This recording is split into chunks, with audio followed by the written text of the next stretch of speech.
Good morning, I'm Phil Steinauer with Designscapes Colorado, and we could not have picked a better morning to start off our series with planting a container garden. I've just come from the nursery and selected a bunch of annuals, which are now all starting to appear at the nurseries now, because as we all know, the first day to kind of plant where we're safe from frost is Mother's Day, and Mother's Day is coming up next weekend. So we thought we would give you some tips on how to assemble a garden pot and do it correctly so that you can have success and then also have a perfect gift for your mother. So I'm going to start out with talking about how containers play a part. So any kind of container works, whether it's an old metal bucket, a terracotta. Here I've used an old garden bucket that I've poked some holes in the bottom. And that's probably one of the most important things, is it's really important that whatever container you choose has holes in the bottom so it drains.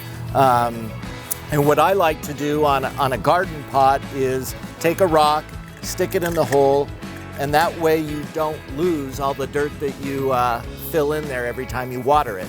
So picking your container with some kind of drainage is probably the first step in having a successful container garden. Secondly, pick something that is wide enough that you can start to get some layering. These are examples. They might be a hair small, although you can plant those up. But I like some bigger pots like you see down in front. They really give you an ability to create some really nice flower designs. After you've chosen your container, soil is probably the next most important element in having a successful container garden. You can see I've already prepped this pot. I've put my rock in the hole and I filled this container with a nice loamy garden mixture. I would suggest buying potting soil from the garden center to fill your pots with. So I've already prepped this bowl, and you can see I filled it about 3/4 of the way up, and I've created kind of a bowl in the center.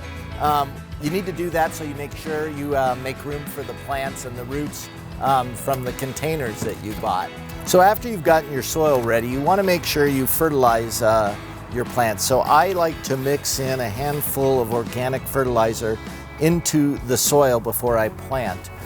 So you have now a great medium for your plants to get started. I've got my bowl prepped, and now it's ready to kind of start to assemble some of the flowers that I've chosen. And I always like to start with a little bit bigger stuff for containers. You can buy the 6-packs, but I'm not as patient, so I like to buy larger stuff so I have that instant gratification after I'm done. And there's a quick little design tip that I'd like to share with you, and that is having a thriller, which I'm going to use a geranium, a filler, which I have some verbena, and a spiller, which I have some lobelia. So you want to assemble with your height and your thriller in the middle, your filler around the sides, and then your spiller hanging over the pot.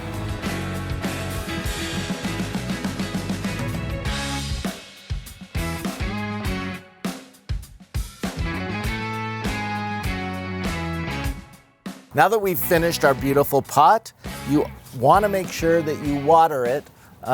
So give it a good soaking so that all of that gets really well rooted in. And then I wanted to talk about that, you just don't have to have flowers to work with. That same rule of a filler, a thriller, and a spiller works with succulents. So here I've got my spiller. Look at the different textures. We have the silver foliage here, we have kind of a pointy foliage here, a flat foliage here, and then we have our thriller in the middle. So it works, that same principle works with any kind of pot that you're planting, whether it be a succulent pot or a flower pot. So anyways, I hope these tips helped you out, and I hope you all have a wonderful spring and a happy Mother's Day.